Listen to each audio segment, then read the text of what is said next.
Mahkamah Konstitusi memastikan Hakim Konstitusi Anwar Usman tidak akan dilibatkan dalam persidangan perselisihan hasil pemilu atau pemilihan umum atau PHPU.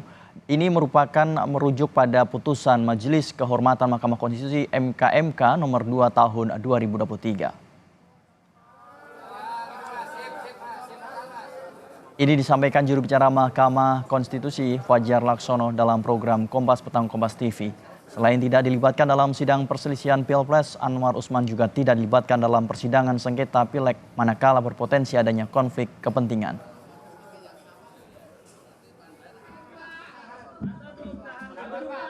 Berdasarkan putusan Majelis Kehormatan Mahkamah Konstitusi bulan Oktober atau November lalu, memang Hakim Anwar Usman tidak diperbolehkan untuk memeriksa dan memutus perkara perselisihan hasil Pilpres, dan itu yang kemudian dipegang, itu yang ditaati oleh Mahkamah Konstitusi, sehingga Pilpres nanti akan disidangkan dalam sidang pleno yang terdiri dari 8 hakim konstitusi.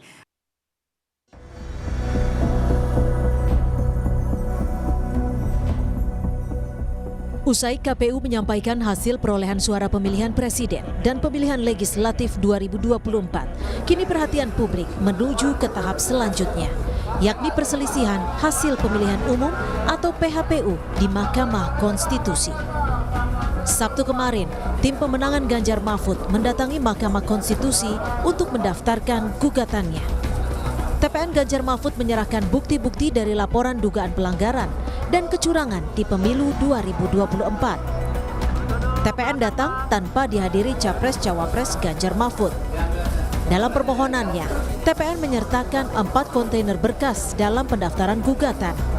Gugatan ini berfokus pada dalil pelanggaran pemilu 2024 yang terjadi secara terstruktur, sistematis, dan masif. TPN menyebut seluruh dugaan kecurangan berawal dari nepotisme yang berujung penyalahgunaan kekuasaan.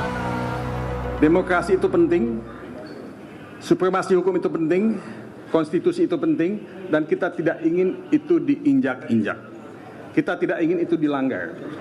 Ya. Nah, kita melihat asal muasal ini semua adalah nepotisme. Sekali lagi saya ucapkan, nepotisme yang membuahkan abuse of power, penyalahgunaan kekuasaan yang terkoordinasi. Ya. Nah, ini yang menjadi inti dari persoalan kebangsaan dan kenegaraan yang kita hadapi ini.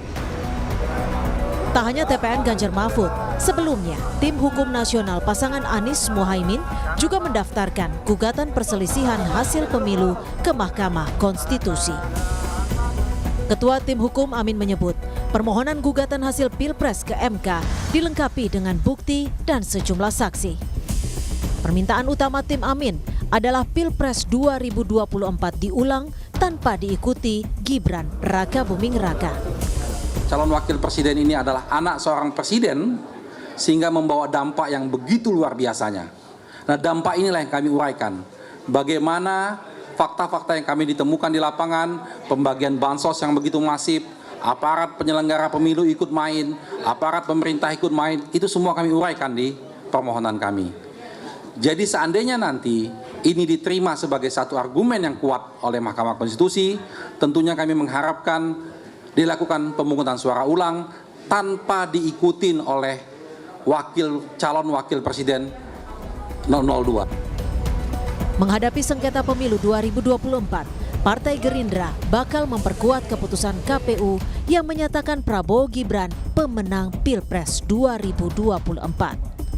Sekjen Partai Gerindra, Ahmad Muzani, meyakini gugatan pemilu akan kalah karena bukti yang tidak akurat. Kita akan memperkuat keputusan KPU bahwa sangkaan dan tuduhan yang dialamatkan kepada KPU atas kemenangan 02 adalah sangkaan dan tuduhan yang lemah, tidak berdalil, tidak berdasar, tidak terbukti. Perselisihan hasil pemilihan umum tidak hanya sekadar menjadi rutinitas tahapan pemilu. Namun kredibilitas Mahkamah Konstitusi menjadi pertaruhan dalam menyelesaikan sengketa pemilu yang ada. Banyak pihak yang menunggu bagaimana MK akan bersikap untuk mengambil gebrakan hukum dan memberikan keadilan bagi semua pihak. Tim Liputan, Kompas TV.